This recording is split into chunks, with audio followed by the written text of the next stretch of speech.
So I want to thank Bob Nunez here for being our moderator today. He's done it for us before. He's extremely good and extremely dapper, and we're happy to have him showing off his wardrobe for us while we ask these people. And I want to thank both of these candidates for taking the time and the effort to run for City Council. I've done it myself. I know how hard it is and what a time sink it is and how draining it can be. And I know from what I've seen that they're both doing an extraordinary job of working very hard to get your votes. And I'm glad you're all here to find out what they're all about. And this is where I would like to ask you to give them a round of applause for taking that burden.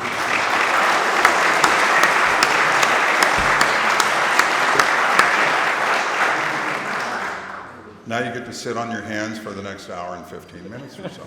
So thank you very much. Bob? Oh, I already said no heckling, no, just going through my checklist. Yes, we're good. Thank you, Bob.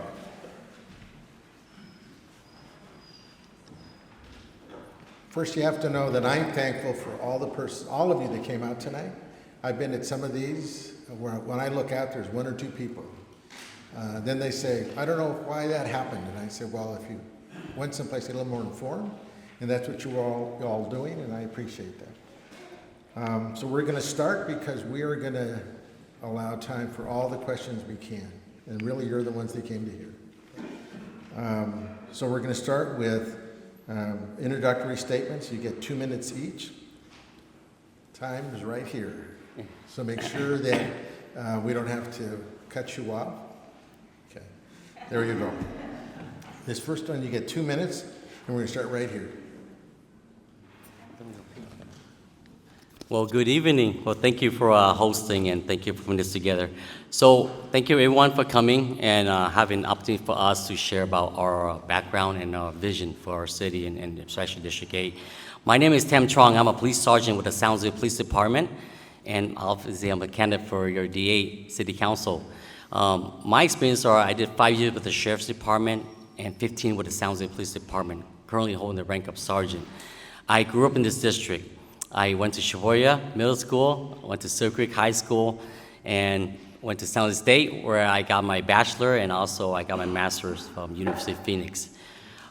Married with two lovely kids, 8 and 9 years old. My wife is here supporting me, Tracy. Life is very good. I'm the American dream. You know, why am I doing this? Why am I running for City Council? Because it's meaningful for me. My background came from, I was homeless as a child in Vietnam. I remember sleeping back in the kitchen of my kindergarten school. And I would go to school and I'd go back to my kitchen. My aunt, who's an early wave immigrant that came to the US and came back there and sponsored me. At the age of 9, I came over here. And that's when I got my education. The battery. That's when I got my education and opportunity. So for me, throughout my experience in law enforcement, I was a detective, field training officer, and I was also in the chief's office. I was your community liaison in the chief's office. This is where I learned executive level of leadership. This is where I learned that we need help. We need good leaders in City Hall to show that we appreciate our law enforcement community. Hello? Law enforcement community. So my priorities are public safety, obviously, homelessness, because I was a homeless child, and also economic development. Because we're Silicon Valley, we should do better. We need to do better. We need to bring jobs here so we can support other small businesses. Again, thank you for having us. I'm sure you're going to learn a lot more about us after the introduction.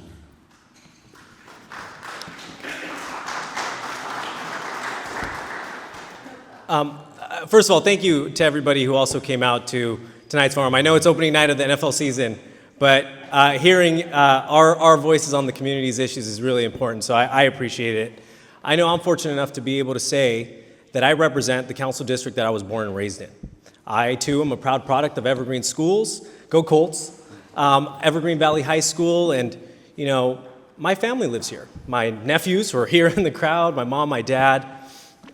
Evergreen is home. I've never ran for office in any other council district, just District 8. Why? Because this is my community.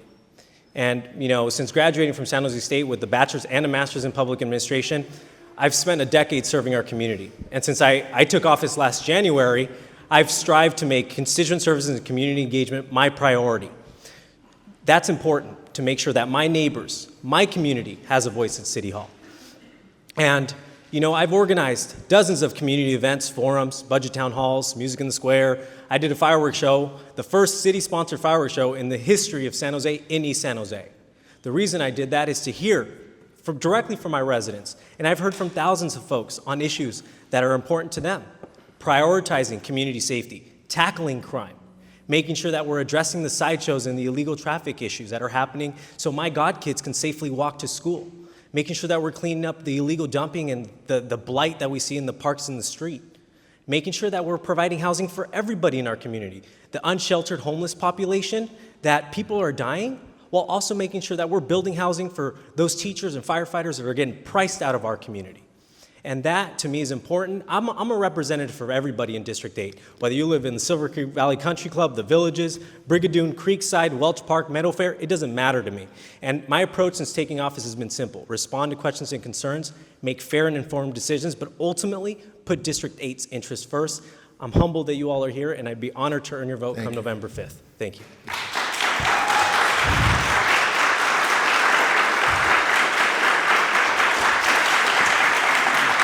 So I'm going to just remind you one more time. Yeah. The request was to sit on your hands, right? Yeah. No applause, no cat calls, any of those things. I know it's hard the very first time, so I gave you that. But if Like it happens, a teacher. Yeah. But if it happens again, I'm going to call Pat. So here we go. There's a series of 13 questions, 2 minutes each. Pay close attention, because when she says you're done, you're really done. And if I step in, I'm just going to walk on the last 2 or 3 words you're trying to say, and it won't come across. So we ready? Ready. Okay. I think we're going to start with you first. The question is, District 8 constituents consist of diverse groups across social, cultural, religious, political, and economic denominations. If elected, how do you intend to bridge those gaps and possible divides and bring our communities together? No, thank you for the question. I think it's really important. You know, having been born and raised here, I got my first community at Most Holy Trinity, right in Welch Park. I went to school to John J. Montgomery right around the corner, Evergreen High School. My roots are in this community. I know the neighborhoods, I know the neighborhood leaders, I know the people that make up this wonderful community. It starts with having a staff that's diverse and that's inclusive, so we can communicate with our Punjabi community, that we can communicate with our Vietnamese community, our Spanish-speaking community, those monolingual communities that make up District 8. It is a microcosm of the city of San Jose. We have a 30-30-30 background of our makeup of District 8. And it's difficult when you don't know the district, but it's less challenging when you do. And since taking office, I've made sure to make sure that that things that we do, the community forums, the engagements, even the communication is all geared in multiple languages to make sure that everybody's informed and that the communication that goes out, whether it's for the city of San Jose or for my office, is inclusive and representative of everybody. And I think it starts there, and obviously making sure that we are responsive and engaged with residents on multiple fronts. And I think that's an important way to bridge the cultural and community gap here in our district. Thank you. Yeah, well, thank you for the question. So yeah, our district and also City of San Jose is made up of different diverse community. And I know that coming from the chief's office, even police officer, we help people on all walks of life. Doesn't matter if you're rich or poor, or your ethnicity, or the religion that you believe in. I'm a public service, not just recently, 20 years of service, 5 years with the whole county, Santa Clara County Sheriff's Office, and 15 with San Jose. But in chief's office, I would get requests day and night from different community and their needs. And I can tell you, I'm there for them because I'm the community liaison. I have zero failure in my mission. My job is marketing our police department, make sure that people understand what we do. Because a lot of times we hold in, right? Traditionally we hold in, we don't share what police officers do. But that's what I did. I started changing, communicating people, talking to people. There is some different needs, there are different concerns from different community, different perspective of how you view our city and how you view our law enforcement community. And that's what I did day in and day out, and it won't change. The Sergeant Tam Truong in San Jose PD will not be different when it comes to Tam Truong as your city council representative. I don't change. Like I said, I do this because I want to use my humble experience of 20 years to really help you folks. There are critical structure issues that we need to address, which is the public safety. I don't care what community you're in, we all want our kids to be safe at school. We want to be safe at work. We want to be safe at church. And that's what I stand for. So I'm there for you. Our campaign team already diverse. We have different needs. We have different people that has different visions, and I love it. And I'm here to help everybody. Thank you. Thank you. Hold on to the mic. Question 2, what does a safe community look like to you, and what steps will you take to help us achieve it and maintain that? Yeah, safe community is, to me, is when you don't have to worry. Look, my experience in the sheriff's office, I even work at Cupertino, Saratoga, Los Altos Hills. And even in San Jose PD, I work at Willow Glen area. We shouldn't be afraid. We shouldn't be afraid when we go to work and people are gonna break into our homes. I know a lot of people have their home broken into. Even myself, got my home broken into. That's how I knew the pain that somebody came to your home and really, that's your privacy, and they shouldn't be there, and they should be held accountable. It's hard. I'll share this with you. If I was sitting here with my police uniform, I can't tell you the truth. But because I'm a candidate, I can tell you what's going on. You know we're operating less than 1,000 officers? When I first got hired, I remember we had 1,425. That was in the oil board question. 1,425 officers. Now we deplete down to literally street ready, less than 1,000. In this district, we're going out with 4 officers in the whole Evergreen area. We can do better. We used to be proactive. And our model for San Jose Police Department is we go out there and we take bad people to jail, people with warrants, people with sexual assault warrants, 290 registrant, sexual registrant, when they violate their registration. When we take them to jail, they can't commit crime. Now, we're going call, and we're being reactive. We need to turn around and hire more officers, and I know how. When I become a city council, hey, at least a sergeant that understand, been there 20 years, he's reasonable. He's not gonna pass unreasonable policies. I wanna work for San Jose. I wanna work for the city of San Jose because I know the government will support us, and that's what I want. Thank you. Thank you. So the first part of that question is, what does a safe community look like? For me, it's making sure that my mom and dad can take their walk around Montgomery Hill Park and not have to worry about being accosted by somebody, where I don't have to fear for my godkids walking to school and them getting ran over because of the speeding issues. I don't have to worry about package thefts if I'm not home or leaving the package out too long. That's what a safe community looks like, a place where my neighbors know each other by name, where our neighborhood associations are active, and yeah, when we call the police, they respond in a timely manner. That's what a safe community to me looks like. On the council, I've passed policies that has added more police officers to our city budget since I took office. I'm proud of that. I've championed legislation that has increased the use of technology like automated license plate readers, ALPRs, to the tune of 200%. When I took office, there was 4 ALPRs in District 8. Now there's over 16. And the reason is because I've been pushing for it. While we are the lowest staffed police force of any major big city per capita, that just means we have to be the most efficient. That means we have to be the leanest, meanest group of, while we hire up, because past policies of defunding the police, Measure B, a decade ago that decimated our police force, we're rebuilding. We are rebuilding, but it's gonna take us time to get there. And while we do that, we have to lean in on technology. We have to lean into our civilian workforce, the CSOs. We have to lean in on that. And while we do that, we have to empower ourselves, creating stronger neighborhoods. I say this all the time because I believe when you know your neighbor by name, the data tells us that we're safer. We are neighborhoods where neighborhoods are connected and you actually know your neighbor across the street, less likely to get hit and targeted by crime. As a council member, I will continue to advocate and increase our neighborhood associations to empower our communities. Thank you. Hold on to the mic. I like that reminder. Third question. What plans do you have for providing quality basic services in your area? Yeah, no, absolutely. Basic services to me are providing dumpster days. I've done a monthly dumpster day since I took office, sometimes twice in multiple locations. I have a dumpster day list that started with about 50 people. Now I'm at over 750. So providing basic services is critical to what a council member does, making sure that my residents, my neighbors, are able to call their city council member to be able to navigate bureaucracies of city government so you can get to DOT, you can get to beautify.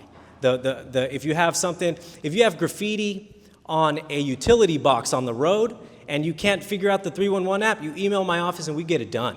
That's what basic service looks like, and that's what a good representative office looks like. And I say this, I said this in my intro statement. I learned from Jim Bell after almost 8 years working with him. You have to be responsive to your residents. Answer emails, phone calls. I think the majority of people in this room should have my cell phone number because I respond to text messages at all times of the day. And while I have a wonderful staff that helps me do that, it's a critical core function of what government should do. Now, yes, we need to make sure we're safe. We need more police officers. We need firefighters to respond when we have medical emergencies. We need to have sewers that when the toilet flushes, that flushes.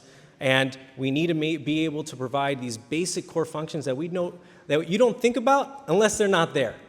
And as a council member, I've strived to do that. Since knocking on thousands of doors, I've heard from a lot of residents with, the rising cost of water and utility rates. Making sure that I'm doing what I can to advocate my colleagues to be smart with our dollars and not vote for water rate increases is what I've strived to do, and while delivering core services for our residents is the key. Thank you. So quality basic services, obviously, public safety is number one. You can't do much without public safety. No matter how much you dance back and forth, we need officers. And just because you vote for 20 officers or 30 officers, we need a lot more. We are bleeding. We just barely put a Band-Aid. People are leaving. 2 of my team members on last shift left to Texas. People leaving because they need to feel that they're supported right now. There are officers in my district, last one and this one, that don't have cars. We have issue with cars that we have to go around and steal other cars from different districts because we don't have enough cars. We don't have enough maintenance personnel in our police department to get a car ready so they can go and patrol your beat. There's a lot of things that people don't know, and that's what I want to do to help to make sure that the core stuff that we need so they can have the tool and the power to go and help you.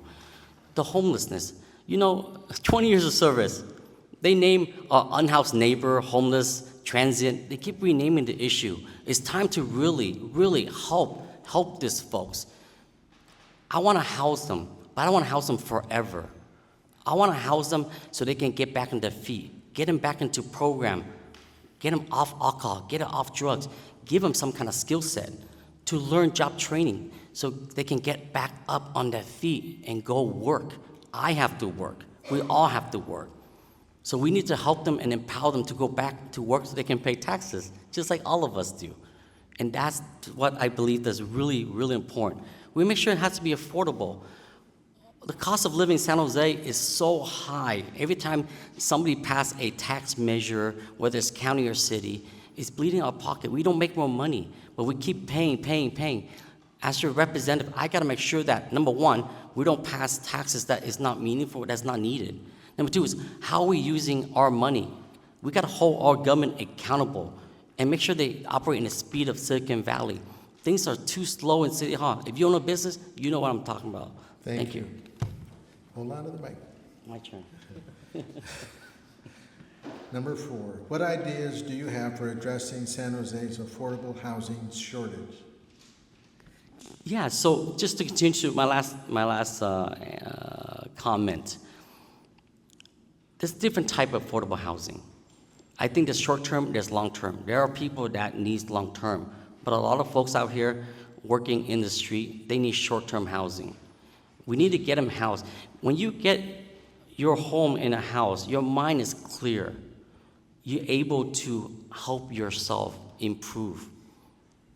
You can't do that when you're in the street. You're struggling to have food and water. A lot of your government programs doesn't work. For example, they issue you cell phones, right? Free cell phone. You've seen it all around the tents. What do you charge your cell phones? Yeah, they give you a cell phone to get a job, but where do you charge your cell phone? If people give you ramen to eat, where do you get the hot water? There's a lot of people that they don't help you from A to Z, and that's what I want to do as city council. Work with our city, work with our county, and also hold a county accountable for their part, for their mental health program, to help our neighbor get off the street. We need affordable housing, but we need the interim housing right now, emergency housing to get people off the street. But I cannot get people off the creek if there's no place to live. They're literally gonna move from one backyard to the next. We've seen it in every district. And a lot of laws right now that prevent officers, actually handcuff officers from helping them because of recent times. But we want to be aggressive in helping them, but we have to provide shelter first. And I want to support our Mayor, Matt Mahan, in that direction to help them get off the street now, not years from now. Thank you. Thank you. Thank you for the question. Ultimately, this is an economics question. If my nephews want to have a home here and not in the Central Valley, we need to fix this supply and demand problem. We need to increase our supply of housing. That's what we need to do.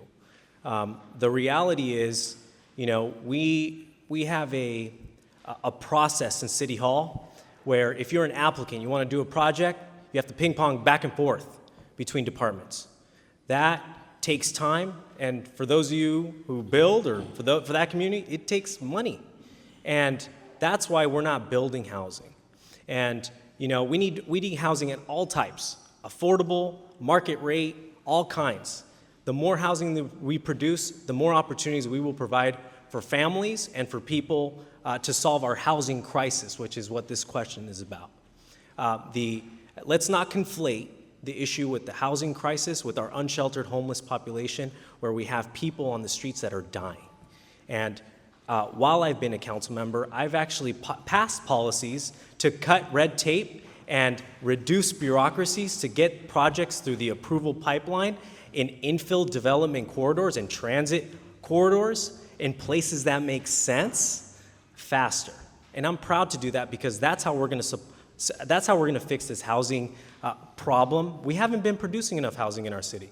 And the regional housing needs, those RENA numbers, we have to produce somewhere between 65 to 68,000 housing units in the next decade in San Jose. Where are we going to put 68,000 units? We gotta go to downtown. We gotta go in places where there's transit, places that make sense. North San Jose, we have a light rail line that runs right through transit jobs. And that's how we solve this problem, moving projects through the approval pipeline faster to make sure City Hall gets out of our own way. Thank you. Hold on to the mic. Have a drink first. I know, I'm sipping coffee, water. It's not a race. Besides affordable housing, what do you see as the top priorities for District 8, and how will you address them? Yeah, I think the thing I've heard, not just from knocking on doors, which has been thousands, is community safety, prioritizing community safety. And we've talked about the police officers, adding police officers, but we have, in District 8, we're isolated. We have traffic issues. We have, when we get home from work, our communities just go indoors and everybody just sticks to their own place. And so since taking office, I've tried to change that. We are suffering a pandemic of isolation, according to the Surgeon General. We have this problem. So what I've done is I've tried to bring people outdoors. trying to make our community come together to make sure that our neighbors know each other, whether you live in the same neighborhood or the same block. That's key. And stronger neighborhoods means, yes, activating, but it also means that we know who our police captain is. We know who our council member is. We know who to call in the case of anything happening in our neighborhood. And so, you know, I've made it a priority to be out in my district. And, you know, yes, you know, family time has suffered a little bit, but I take my wins where I could get them, especially with my family. But ultimately, I think in our community, there's a need for stronger neighborhoods and more cohesiveness. You know, we used to have 28 neighborhood associations in District 8. We have just over 6 now. I've stood one up in the last year and a half. I'm working on a second. Meadow Fair Neighborhood Association was not even meeting. And in the last year, we got us up. We did a barbecue for National Night Out, and we're meeting every other month. And things like that is how we make our community better. Thank you. Thank you. For me, went back to the foundation of a city. Like he's saying too, we need public safety. You cannot dodge that priority. You have that public safety, you have to decrease homeless issue or homeless neighbors or unhoused neighbors. It's all the same. People are suffering out there. We have to help them. And we can't help them unless we have economic development. You see, the left hand have to work with the right hand. You cannot just do one because you don't have budget. So you have to fix the foundation first of the public safety in order for you to bring companies back in San Jose. There are people, your friends, that's getting laid off. We know them. They're getting laid off because companies are moving away from here. We got to attract more people into downtown. When I was in the chief's office, I was responsible for helping downtown clean up downtown because they want to put millions and billions of dollars to build housing, condos, and businesses in downtown. We can't do it if there are unhoused neighbors sleeping near the railroad track, in front of businesses. There are businesses that can't even open the door, waiting for a police officer to come so they can escort these folks away from the door because they're afraid to approach them. The mental health, we've seen it. We've seen calls for service. There are people that's naked running around your community. That is unacceptable. Unacceptable. And I've seen it time after time. It becomes almost a norm. We need to address the hard issue. As a councilman, yeah, I'll meet and we have community meetings after community meetings, but really, you need real solution, not just promises. And I'm here to attack the real problem, the hard problem that require experience, vision. Like I said, to me, when I fix these issues, it's very meaningful for me in my heart that I can make your family safe and I can help people get off the street. I did. I am the American dream. I want to help people like that to get back and start a family. I'll keep the mic. There you go. I knew at some point See? somebody Hey, would I'm do learning. that for me. See? got it, man. I got you. I'm learning. See? This is the last question that you're going to get 2 minutes. After this, it's 1 minute. Okay. Okay. Speed round. What is your vision for Lake Cunningham? Yeah, I mean, I grew up here. Lake Cunningham could be better. I remember that we used to have water sport, water paddle, whatnot, in Lake Cunningham. It's been years, and I think that we need a leader to help fix it. You hear budgeting coming in, approval, but I don't want to. I want to see change now, not later on. I have 2 kids. I want them to be able to enjoy Lake Cunningham, like I did before, and I used to hang out there. So anything that do with outdoor, I'm fully supportive. I believe that being social with others is very important. We lost that. A lot of our kids are stuck in an iPad. So for me, it is a necessity because I have kids. I have an 8 and 9-year-old kid, and they need to be outdoor. They need to play with their parents and start that bonding. So when I go in there, I will make sure that we continue to push for more budget, but really to bring back the livelihood of Lake Cunningham. It's iconic in District 8, and that's what I'm going to support. Thank you. Thank you. No, thank you for the question. Lake Cunningham is near and dear to my heart. I learned how to swim in Lake Cunningham, and I didn't grow a tail. So that lake means a lot to me. And last year, look, the reality is the city is underinvested in Lake Cunningham over the last 2 decades. And the fact that we are where we are is a shame. And it's embarrassing, quite frankly. Last year, I was disappointed. The council redirected some of the funding to my objection, and we lost an opportunity to have $2 million for it. But you know what I did? I re-strategized. I put on my intergovernmental relations hat. I went to Washington, D.C., I went to Sacramento, and I got $2.3 million in new funding from the federal and the state government to go towards revitalizing the water quality at Lake Cunningham.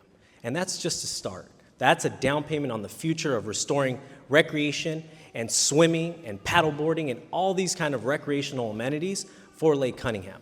And yes, there's still a ways to go, but you know what? This is new funding, and this is optimism. Congressman Jimmy Panetta, Assemblymember Calra, the Open Space Authority even threw in $50,000. These are all new partners that are investing in East San Jose in District 8 because I brought them to the table. And there's still a lot of work to do, and I'm committed to that work. The reality is we have plenty of opportunity. We have an opportunity to have public-private partnerships with the revitalization of the marina. We bring in a private operator who can maybe even assume operations of the water park formerly known as Raging Waters, which we revitalized, by the way, and we got a new contractor. So the opportunity to have a P3, a public-private partnership at Lake Cunningham, and to make it a world-class destination, not just with water sports, but the BMX bike park, the action sports complex, that is what gives me optimism, and I have a plan, and I just need a little bit of time to roll it out. Thank you. So now take a sip of water or coffee. I know, right? Because the next one you only get 1 minute, so you don't have that time to. Okay, got it. Are we ready, timer? All right. Always make sure you know who the important person is in these. It's right. She's right here in front of me. Sherry, gotcha. Here we go. Which pastor, president, mayor, or council member would you say best reflects your style? And give it 1 or 2 examples. Past mayor or council member for style? Right. That represents, best reflects your style. Okay. Mayor or council member? Right. Mayor or council member. Okay. No, thank you for the question. Okay, I'd have to say Jim Bell. Okay, Jim Bell was a council member. He wasn't a council member for Evergreen, but he was a council member in Cambrian. And his form of governing, which is an open door policy, and to make sure that you meet with everybody, regardless of your values or whether you agree or disagree on an issue, that's who I try to emulate every day. And the way you tackle hard problems, whether it's road infrastructure, whether it's housing, whether it's community centers or issues around public amenities, his style of government is somebody who I learned from firsthand. And so as a council member now, that's who I try to emulate as best I can because, he did a lot of good for our city, and I'm trying to do a lot of good for District 8. Thank you. Yeah, so for me, I support Mayor Matt Mahan, and he also endorsed me. And the reason why I do is this. When he was campaigning, I get to know him. He has kids pretty much similar to my age. And in the chief's office, I used to see him all the time in every community meeting. And I finally told him, hey, why don't we just exchange phone numbers? I keep seeing you. But I get to learn about him. He came from Harvard. He always say, hey, Mark Zuckerberg from Facebook is my friend. Right? He's from high tech. And he wants to bring private industry mentality to public sector. And I want to support him.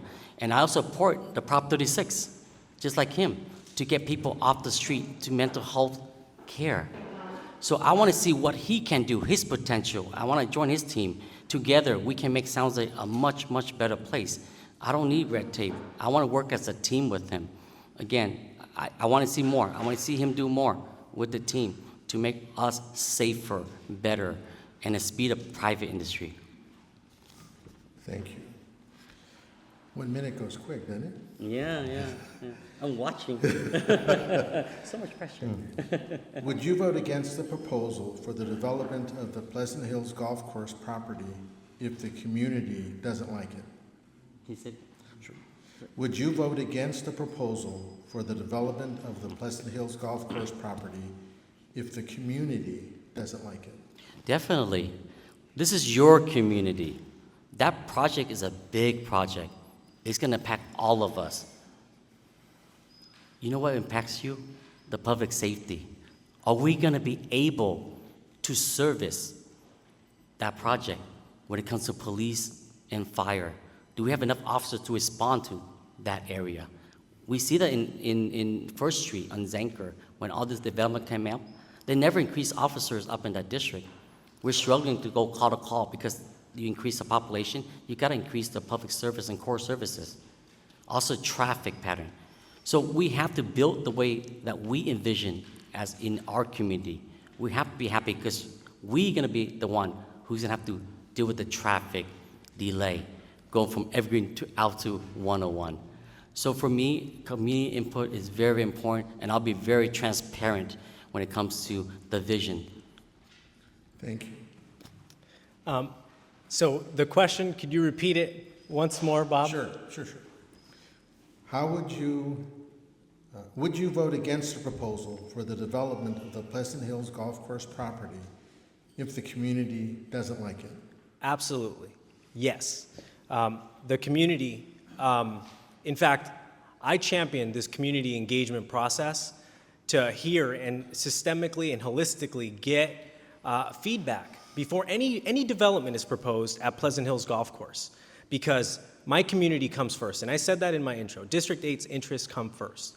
And if the project does not conform, whatever is proposed does not conform to the guiding principles that are going to come to the Planning Commission next week and to Council next month, I will not support a project. I will not vote for a project that comes at the expense of my neighbors. It has to fit the character of our neighborhood.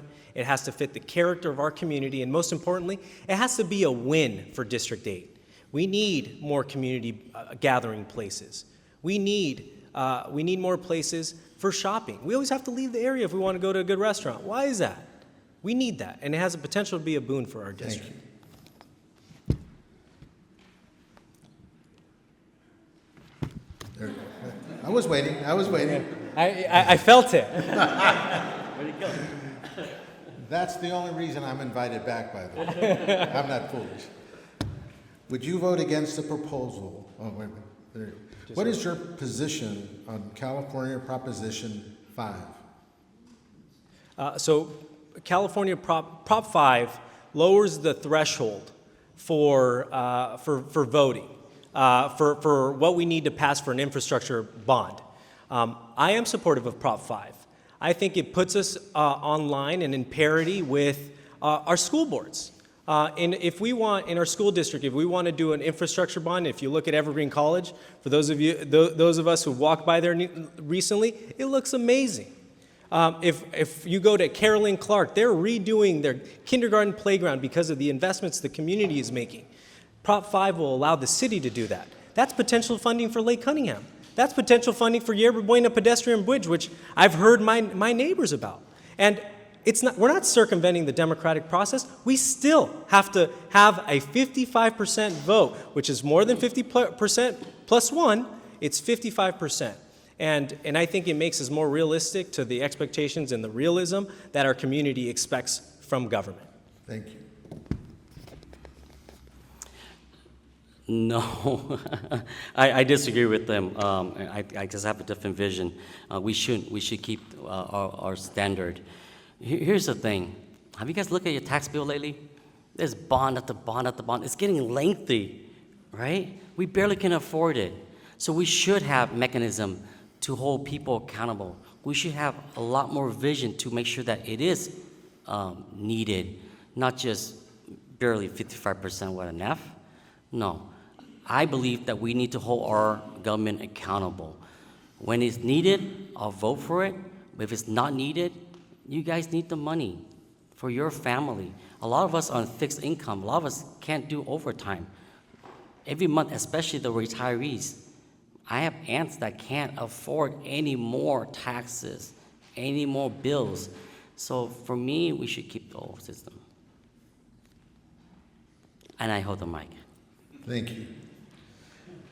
I made you guys laugh.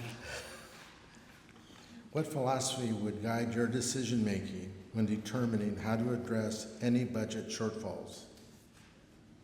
Yeah, so like I said, we all have a foundation problem like a house, right? We have to take our foundation first. The rest of the stuff, just like the chief's office, it comes and go. Problem comes and go. We can fix the minor problem. When it comes to budget, we have to make sure that safety, first responder is number one. Get people off the street. That is priority. Take care of our kids. Take care of the elderly. People that can't take care of themselves.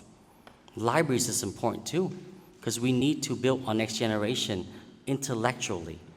When they have library, they can go and hang out with other kids. Those are the main one. The rest, we can mitigate, we can work on it, and we can make sure that it still works. But again, you can't do much without the public safety. You need public safety to have economic development, to have high-tech firm to come to San Jose, to invest in San Jose. Thank you. Thank you. Yeah, as a city council member, my approach to any budget is to look at what kind of efficiency and belt tightening we can do as an administration to find savings, looking inwards first, without affecting direct services that our neighbors depend on, whether it's police, whether it's fire, whether it's dump pickups, illegal blight removals, making sure that we're removing the folks who are living on the creeks and the sidewalks. Those are critical services. And anytime we have this budget conversation on where should we make the trade-offs, I always look at what our community won't be affected by. How will my residents not be affected by this? And it's the budget it's all about trade-offs. And first and foremost, whenever I look at the budget, is what can we do to be more efficient so our residents and our neighbors aren't impacted? Thank you. So you notice the cards are coming around. Please, one question per card. And it has to be a question that really is posed to both candidates, not just one. So is all the cards out? And they're being collected by Pat right there.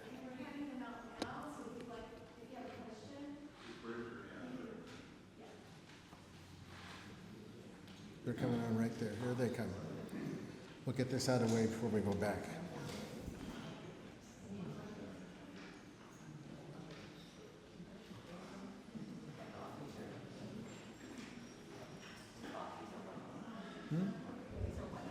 Yes.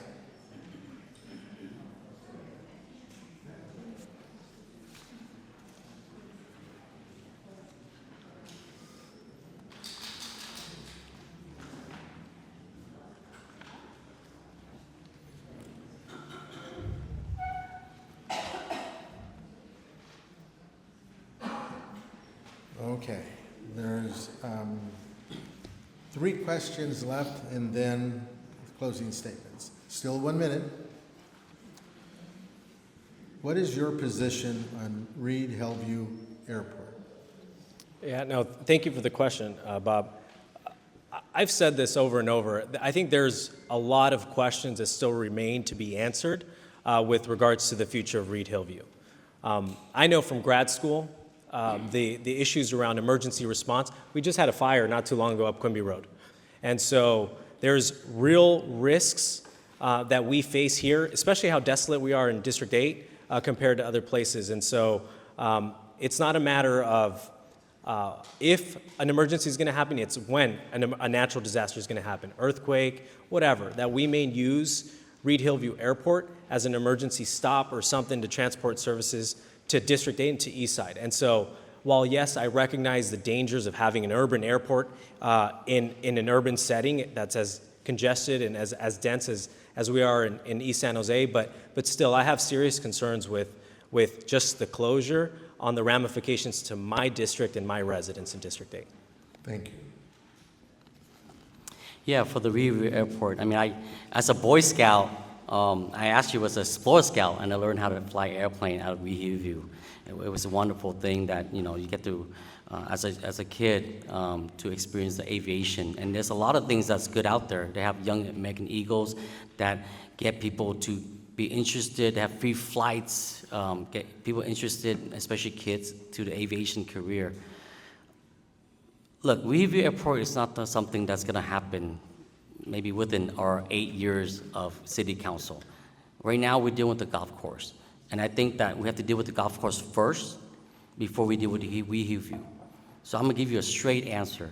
It's not something that you need to concern yet. I understand there's always both sides, but for me, we have to make sure that Pleasant Golf Course is being built, with your support, and has to be compatible with the neighbors, compatible with your vision and also the traffic.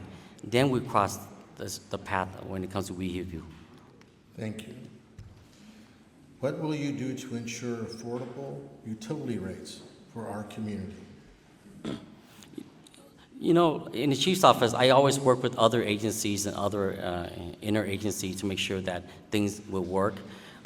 There's other stuff that we can look at within the city, like municipal water, different ways to make sure that we are, make sure it's cost effective. Water rate is too high. And we can only do so much, right? We don't water our grass, and we do all the stuff that, we call green because we live in a high-tech area. But I believe that we need to find other source to address the demand and supplies issue. Thank you. Yeah, no, I hear it. Knocking on doors, neighbors tell me, what are you going to do about PG&E? And, last year the city council actually created an ordinance. We have a code in our city code that creates a competitor. Something like San Jose Municipal Water System, for those of us who pay into that, not water company. It's my hope that it's gonna create a natural competition with PG&E, especially in San Jose.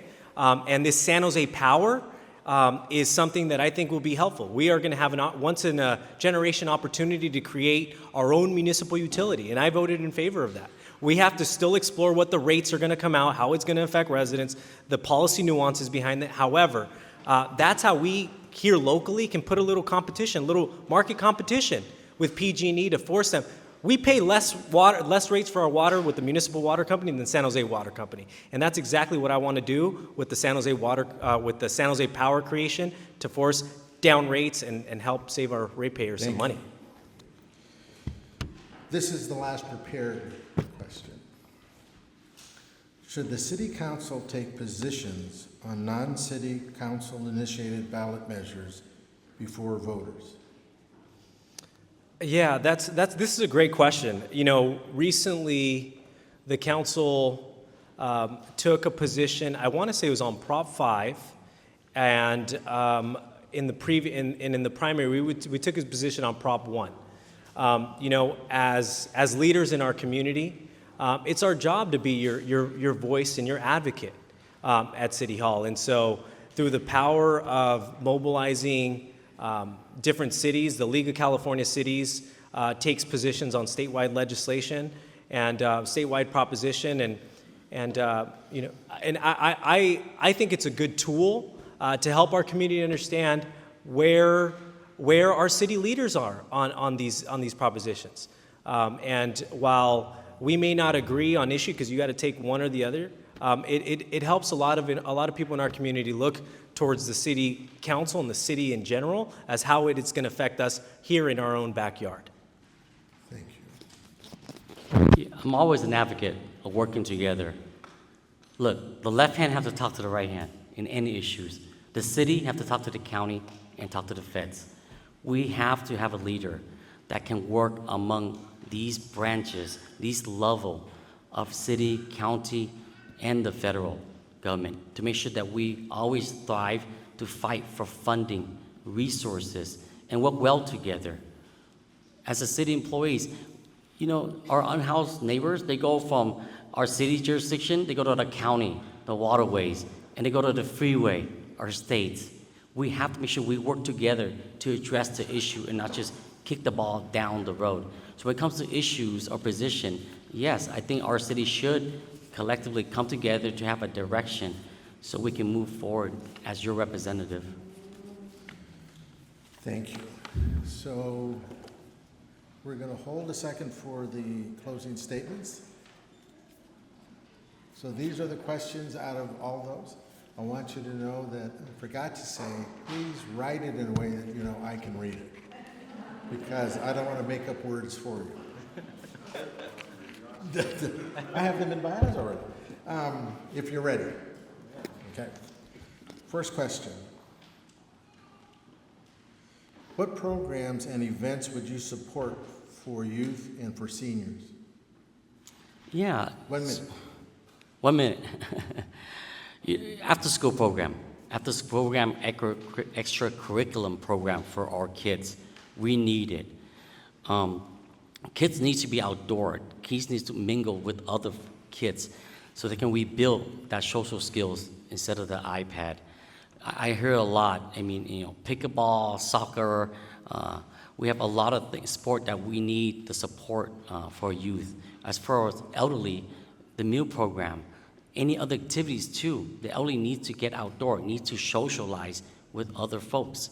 So like I said, we need to extra help the people that need our support the most. And any programs, I will support those programs. I'll make sure I work in parallel with you to make sure that you get everything you need so we can take care of our kids and our elderly. Thank you. No, thank you for the question. I think these are called upstream interventions. And upstream interventions, when we invest in midnight basketball, which I had a budget document that was signed by the mayor that gave us money to do midnight basketball here in District 8 this year. When we invest in our libraries, our after-school programs, when we invest in softball leagues, which I actually got another budget document to waive the fees for kids so they don't have to pay to use city facilities. That was actions that I took this year for youth interventions because they're public safety investments. That will stop our kids from going down the wrong track and becoming statistics. And in addition to that, the midnight basketball, the youth, doing family festivals, health fairs, bringing healthcare to our community through the mall or Lake Cunningham. Those are geared specifically for our youth. And with regards to our seniors, senior scam stoppers, which I've done like 5 or 6, because every year $750 million is what's taken from our elderly population because of scams, and that's not okay. Thank you. What is your plan to help mom and pop shops in our district, small businesses? Oh, no, thank you for the question. My dad, who's here, DC Heating and Air Conditioning, it's a family small business, okay? That's how I made my money as a kid growing up. And the Tully Road Business Association, the corridor, is a small business association in District 8 that I've worked to empower. And I'm really excited about the future of Tully Road.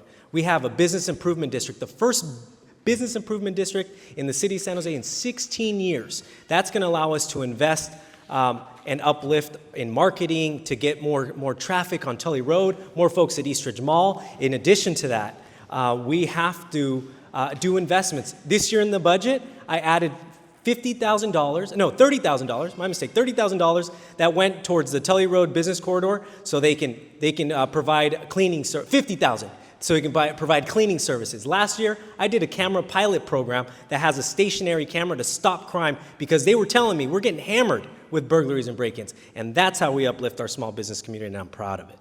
Thank you. Sit on your hands. So for the Tully Corridor, the Tully Business Association, they have good vision. They want to do better, but I still see the same thing. I still see business struggle every day with homeless issue, with crime. Doesn't matter how many cameras you put up. You need personnel to make contact with these folks. Camera cannot stop crimes. Camera alert you to crime, give you evidence for prosecution of crimes, but you need detective. You need officers. You cannot avoid the issue that we don't have enough public safety in your city, including business district. We need to get them the help. We need budget to help them as far as small businesses. But again, it goes back to the core. Public safety, homeless issue, economic development. Bring companies here, bring high tech here to Silicon Valley, to San Jose, so they can help our small businesses. If you don't have a job, how are you to go and eat out in restaurants? You need big companies, you need to make good money so you can spend money on the small businesses. Thank you. how would you bring more dollars to District 8 in the city budget? You fight for it. You elect me as your representative, right? And you have to go out there and you fight for the budget for your district. But what I'm good at in the chief's office is create a win-win relationship. Work well with other council, work well with your mayor to make sure that your priority is being met. Every district has different priority. There are core services and there's different priority. For me, hearing your needs and making sure we fight for the budget to make it into reality. A lot of us, we know, we vote for people, they come in, nothing changed. Year after year after year. We need to change that. I'm not a politician.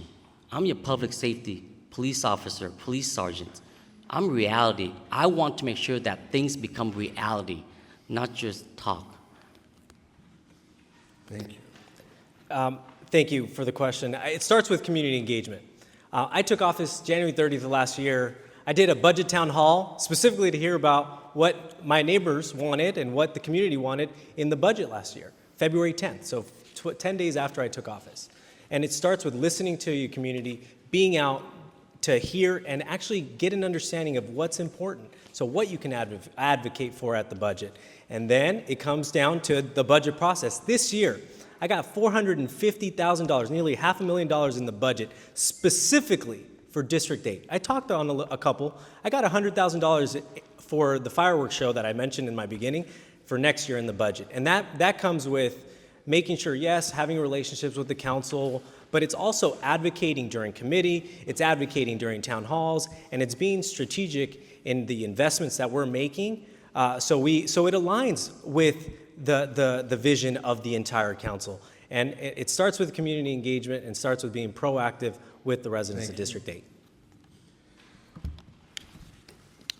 If elected, how will you bolster the District 8 Community Emergency Response Team, CERT? Great question. So for those of you who don't know what CERT is, it's our Community Emergency Response Team. I think it was mentioned. But what they do is in the case of a natural disaster, it's neighbors. It's, the folks across, it's the Dave Burkharts of the world who live across the street from you that we know in a natural disaster, police are probably not going to come because they're going to be handling the big stuff. So how do we make sure we're safe, and how are we uplifting and empowering our CERT teams? And since I took office, I've given CERT through the budget last year, not this year, in last year's budget, $15,000 for supplies for our neighbors. That's going to allow, I'm going to just talk over the thing. That's going to allow our neighbors an opportunity to buy backpack, to buy equipment, to buy the training that we need to uplift and empower our CERT teams, because we work hand in hand with them. And in grad school, I had to do a lot of FEMA classes, and CERT was one of them. And so I'm a big proponent of uplifting and making sure that our CERT team is strong right here in D8. Thank you. I love the CERT program. When it comes to disaster, we need all hands on deck. That classes, we need to have more of those classes for our community. Not just the adult, but the youth. Teach the youth how to prepare for disaster. Different languages, different ethnicity needs to join. Hold those CERT classes in different languages so it's accessible for everyone. I am a supporter. I am a supporter of CERT, and I will be supportive of CERT when it comes to council. But I think it needs to open to a lot more marketing, more information for our community. Thank you. Given the economic challenges of District 8, which federal programs or grants do you support in bringing additional financial support for the district? When it comes to grant, we've got to make sure that no string attached. We cannot take grants on the burden of our community. So whether it's county grant, federal grants, we always need to shop around. Like in the chief's office, we shop around for grants. We have a team that shop around for grants. But we gotta make sure that there's no string attached. It doesn't cause a burden to our city, to our neighbors. Thank you for the question. That no strings attached money is called community funded projects. And the $850,000 that I got for Lake Cunningham is exactly that. And that's one of them. It's community-funded projects that we work through our federal representatives. Another program is the Community Development Block Grant, CDBG funding. And these are grants that go to revitalizing communities to be able to uplift and empower certain blocks. I know certainly for the Yerba Buena Bridge, and I talk about the Yerba Buena because they're very passionate over there. And you know, we have to get creative of how we fund that, because there's different grants. The infrastructure bill that the Biden administration passed a couple years ago, there's still like $30 billion in funding that's still left to dole out. So we have to be proactive about going and getting that money and having somebody with the wherewithal. I did that for Stanford for a year, and I did government relations for the water district, so I know how to do that because I know the pots of money that are available by name. Thank you.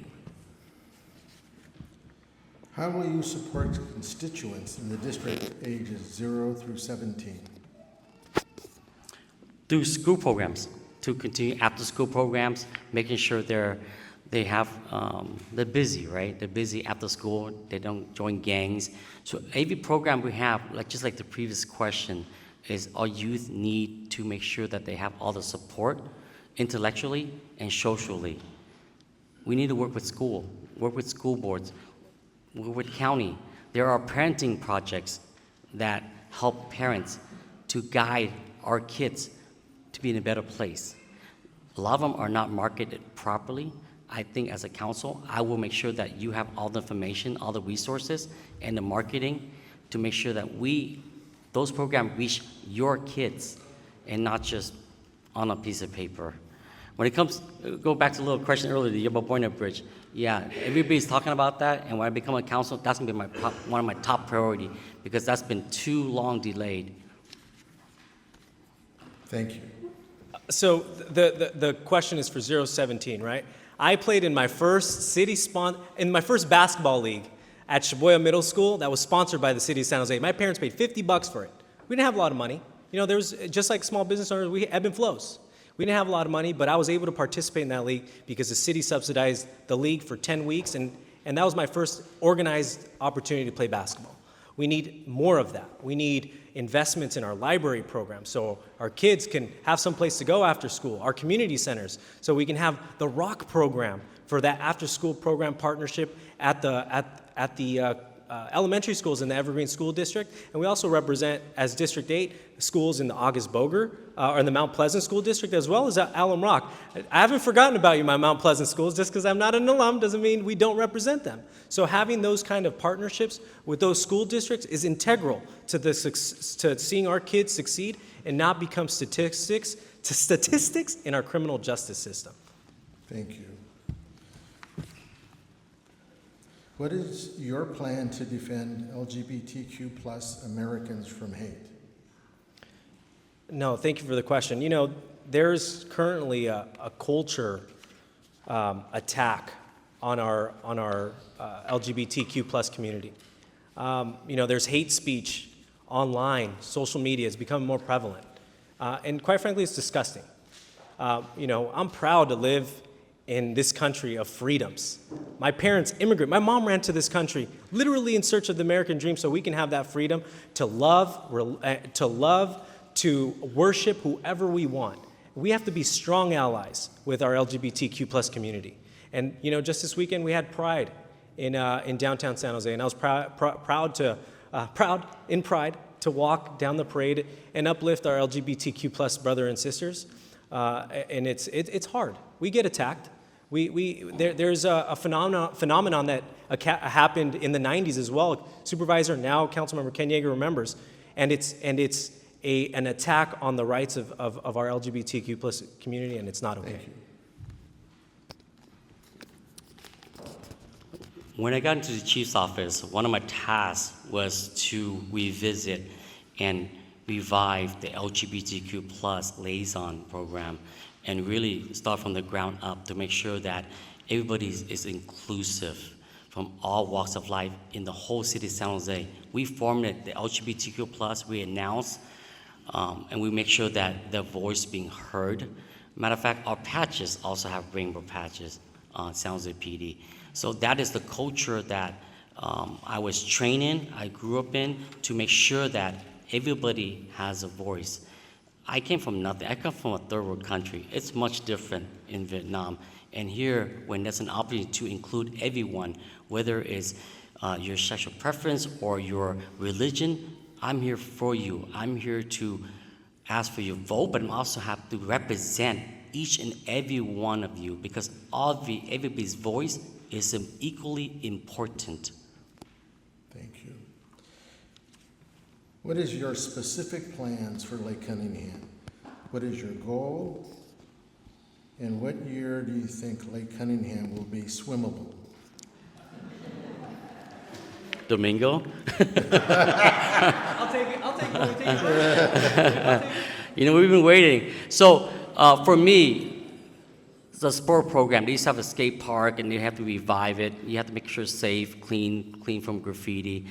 Land and water. Make sure it's a well balance between land and water.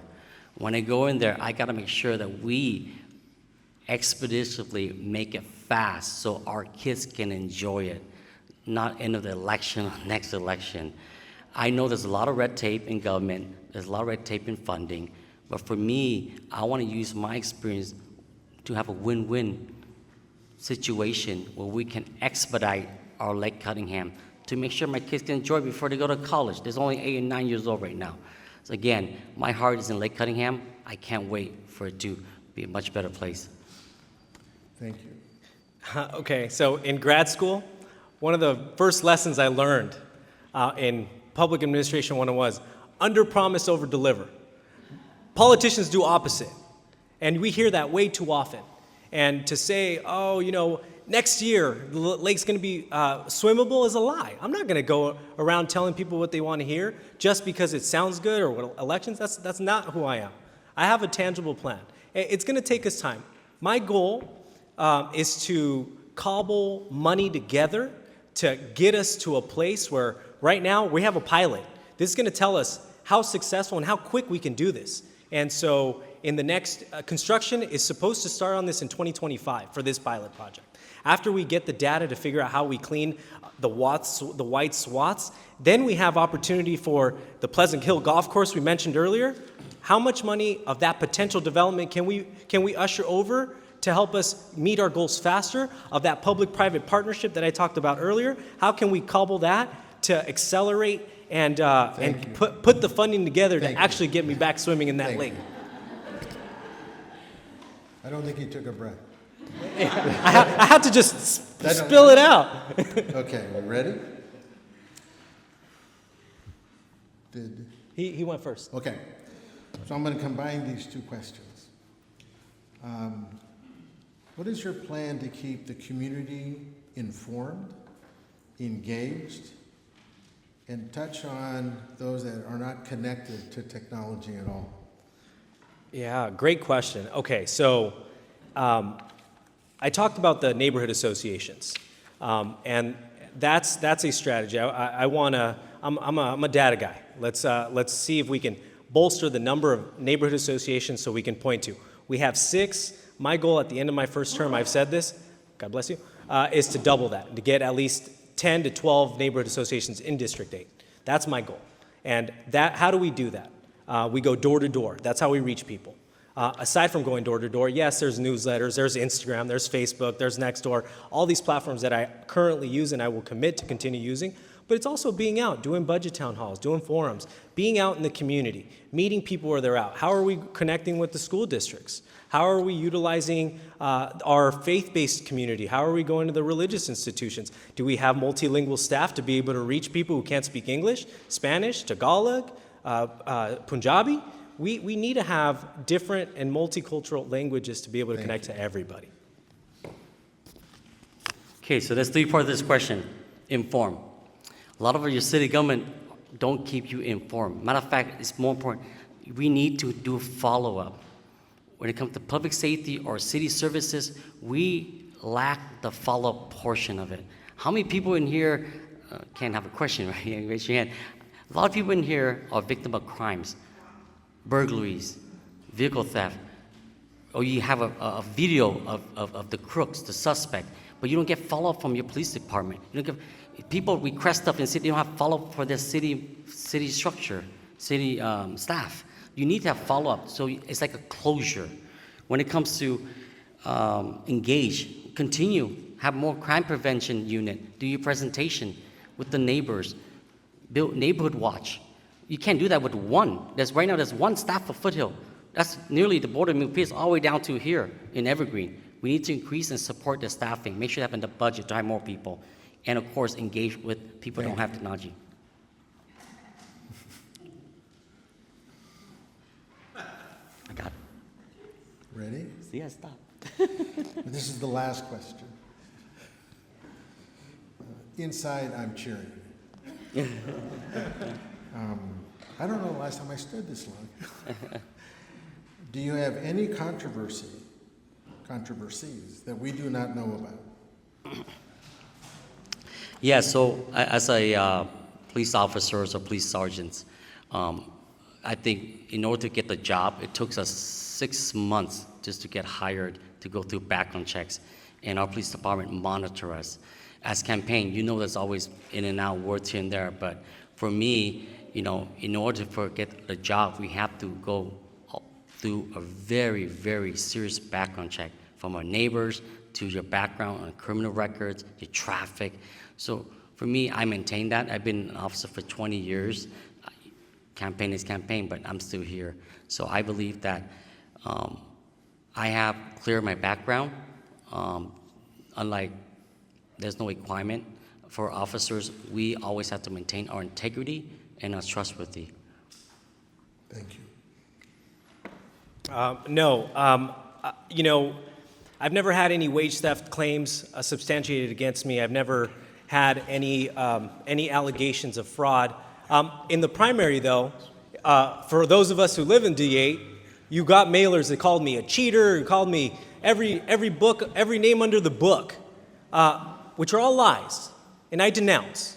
And, you know, I look forward to talking about the issues, about things that our community cares about. That's what's important. And at the end of the day, you know, I trust that the work that I'm doing in the community and enough relationships, because of the people that know me, know that it's politics, and that's what my mom warned me about when I submitted my name for the appointment and I left Stanford. But, you know, serving my community, I believe in public service. It's a calling. I took a huge pay cut, but for me, I'm happier and more gratified than I've ever been in my life because I'm serving the neighborhood that I call home. Thank you. All right, that's the end of the questions. My voice got deeper. I was like, Dad, Pat? This is the point where you each get to wrap up with 2 minutes about why you're both wonderful people, or you're each, I guess, is our way. I don't know if you want to call each other wonderful too, please. And since Tam went first on the intros, Domingo, you go first on the outs. Thank you, Pat. I want to start off by thanking the District 8 Community Roundtable for organizing this forum and for everybody who volunteered. Thank you. Thank you for doing this, talking about the issues for our neighbors, and thank you for those of you who stuck around for an hour and a half. You know, I'm proud of the endorsements that I have from, God bless you, from State Senator Dave Cortese to Sheriff Bob Johnson, police officers, firefighters, and teachers, as well as the previous 4 District 8 council members.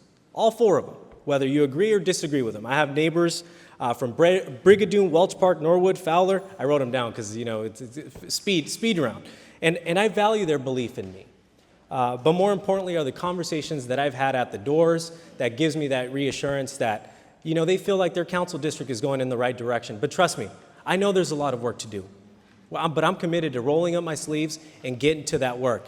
And don't be surprised if you see me coming down the street with Matias or Alessandro, my God kids, knocking on your door asking for a lawn sign. But, you know, as I mentioned, I look forward to tackling these challenges shoulder to shoulder with you all for a safer, cleaner, and stronger District 8, because this is my home, and, you know, I humbly ask for your vote come November 5th. Thank you all. Well, first of all, thank you. Thank you for hosting, and thank you for all of you for being here. It is a weekday. It is a school day for some, and for you to be here, that means a lot for both of us, that you care about the community. At the end of the day, you have two different candidates, two different visions, two different experiences, two different backgrounds. For me, every priority I have touches me, from public safety, from 20 years of service, understand the community at the street, not piece of paper. Understand what the need of the community, and that's why I'm running. From the homeless issue, I want to help them, because I was a homeless boy myself, and I can say that. I struggle, and I rise, and I create opportunity, and I got my education. Coming from a country that I don't know any English, learning from the ground up at age of 9 to get my master's degree. This is an opportunity that really give me an opportunity to give back to our community, to address the big issue that you have. Really, we need it. We're bleeding in public safety. We need to wake up and make sure that we have a leader that takes care of community properly. Domingo's a nice guy. Compliment you. We can have drinks and have friends, but we just have different ways of doing things, different priority. But at the end of the day, I ask for your vote because I know I can make a difference at the speed of Silicon Valley to make sure that you see changes.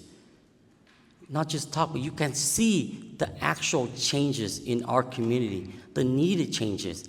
I'm here because we really need a change in our city. And I want to support Matt because I want to see what else he can do. Bring economic development here. When you have companies here, you have jobs here, you don't worry about your bills, everything else works. More money for taxes, more money for public safety for your first responder. I ask for your vote, your support. Thank you. Appreciate it. Thank you. All right, you guys have been really great. This is where you get to applaud them for their effort.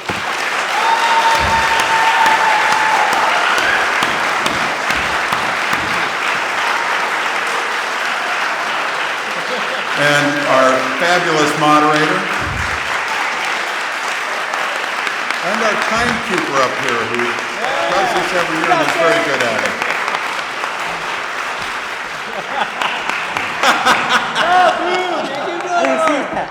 That's the only time I saw you pull that out. All right, so just a couple things wrapping up. The District 8 Community Roundtable meets usually here, usually on the first Thursday of the month. I hope you get involved because it creates a better neighborhood for all of us and a better community. Regardless of who the council person is, your involvement makes this a great place to live and raise our children. We've got a school board election coming up. We're working on slotting a similar forum for that. It might be our October meeting, actually. But keep an eye out on Facebook and your mailing list. We'll let you know once the steering committee figures that out. And the steering committee meeting will be a week from Saturday, where we staple that down and get it done. And when will the tape for this presentation be on our website? Wes? When's it going on the website? No promise. Sometime next week. Yeah, sometime next week it'll be up there. Share it with your friends and on your social media because an informed electorate is a better electorate and that leads to, again, a better community. So thank you all for helping. I need a couple people to help put this place back to some semblance of... I think Bob Nunez. Well, yeah, I did. Thank Bob Nunez again. And now you two are allowed to stand up and be dismissed. That's right. Thank you all.